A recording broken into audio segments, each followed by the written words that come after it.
can you explain that? Because fraternities in most places in the West are just idiots getting drunk and living together and doing fundraisers now and again to continue Right. that. So what's the So, difference in Nigeria? so a fraternity is just what a fraternity is. Group of guys come together, give themselves a name, Phi Theta, Beta, whatever, whatever. There's just guys trying to have fun on the campus, right?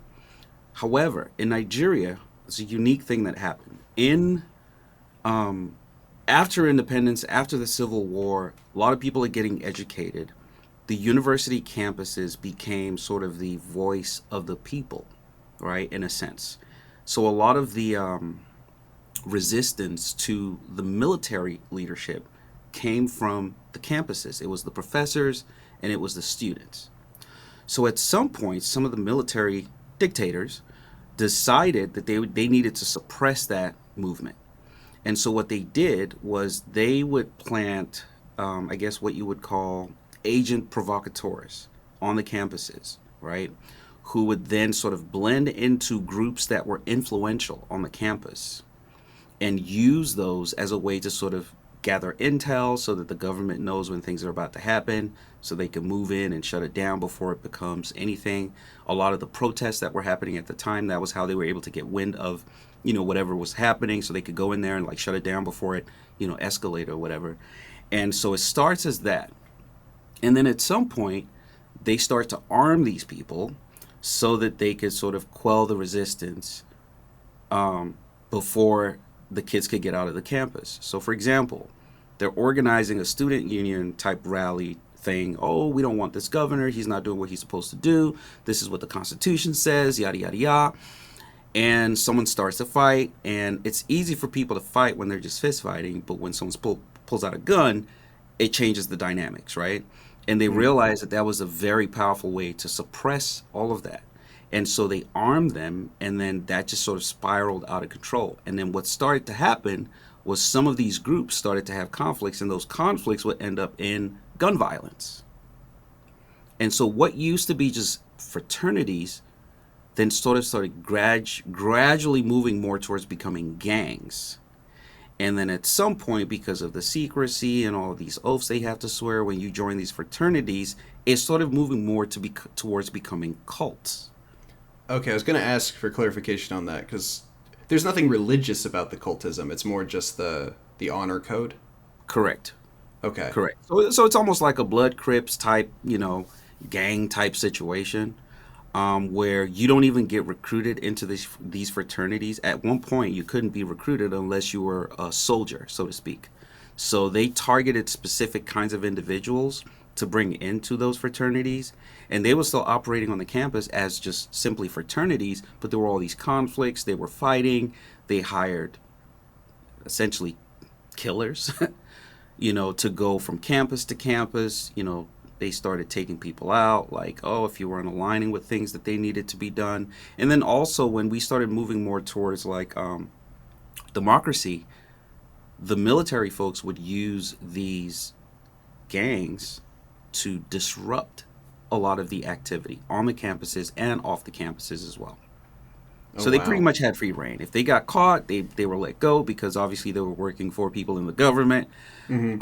And so yeah, so it went really really wild at one point. Matter of fact, things sort of died down a little bit, but it's it's kind of come back up again, and it's Did you pretty rare. ever did you ever have run-ins with them?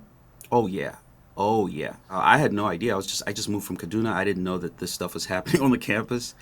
And so one day I'm coming back from my karate class, karate lessons or whatever, and I'm still wearing my gi and everything, and I'm walking into my dorm, and some guy just like whistle calls me, hey you, come over here, blah blah blah. We start going back and forth, and I don't feel I needed to be disrespected by anybody.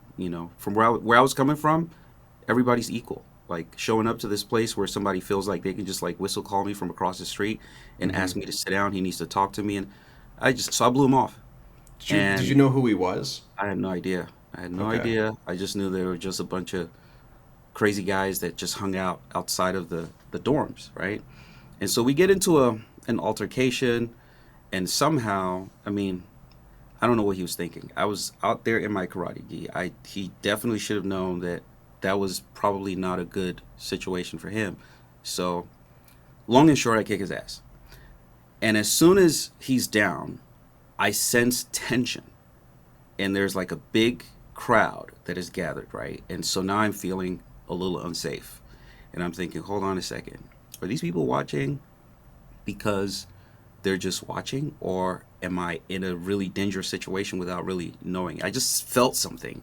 And so I took Oh, off like, are you surrounded by students or are you surrounded by his guys? by his guys. And I was surrounded by his guys. And I think they just took an opportunity. They just wanted to see the whole thing play out. And who knows, this might have been a recruitment mission too. Oh, because Oh, yeah, the you're in a guys, gi. Maybe they're like, because there's a guy who does karate. yeah. So guy that does, if we can get this guy to join our gang or our fraternity or whatever, so we can. So I take off and I run off to my room and I lock the doors and everything, and then they come banging on the door, boom, boom, boom, boom, boom, and turns out my roommate at the time, who had no idea, was high up in one of the fraternities. So then this whole situation happens where he grabs the guy, they beat this guy up, the guy who came to the door banging, right?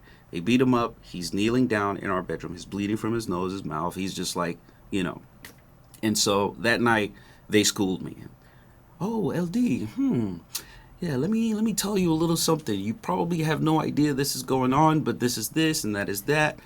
And for the rest of my time in the university, I lived in fear because I realized at the time, that a lot of the stuff that was happening around me, like we would hear about attacks, right? Where they would come to the dorms and they would shoot up the place and kill 10, 20, 30 people at a time, right?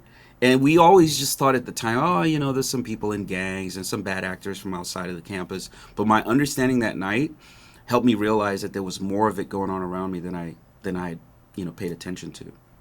Yeah, if your Um, own roommate was a high up and you didn't know, he, that's w- pretty yeah, I wild. had no idea. Yeah. I mean, he didn't tell me that night, but I found out.